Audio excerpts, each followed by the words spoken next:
News Telugu Desam party ఆవిర్భావం నుండి మహిళా సాధికారతకు అత్యంత ప్రాధాన్యత ఇస్తుందని కోవూరు ఎమ్మెల్యే వేమిరెడ్డి ప్రశాంత్ రెడ్డి అన్నారు.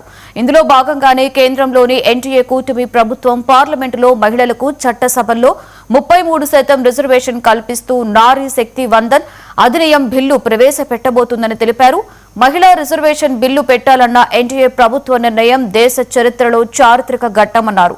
గతంలో టీడీపీ వ్యవస్థాపకులు ఎన్టీఆర్ మహిళలకు ఆస్తి హక్కు కల్పించి విప్లవాత్మక మార్పుకు నాంది పలికారని, అదే బాటలో చంద్రబాబు వెళ్తున్నట్లుగా వివరించారు.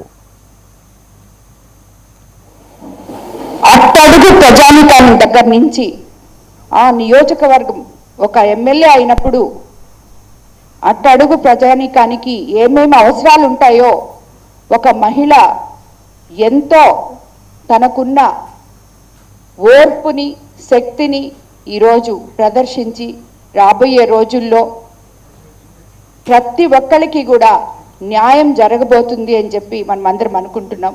ఎందుకంటే మన ముఖ్యమంత్రి చంద్రబాబు నాయుడు గారు మొన్న లాస్ట్ ఎలక్షన్స్లోనే మన నెల్లూరు జిల్లాకు వస్తే ఆల్మోస్ట్ 3 సీట్లు 10 సీట్లలో ఆ రోజే 33% అన్నట్టు అనౌన్స్ చేశారు మహిళల ఔన్నత్యాన్ని గమనించి. అందులో ముఖ్యంగా మన నెల్లూరు జిల్లాలో మహిళలు ఎన్నో ఉద్యమాలకి శ్రీకారాన్ని చుట్టున్నారు. సారా ఉద్యమం అయితేనేమి మన నెల్లూరు జిల్లా నుంచే మొదలైంది.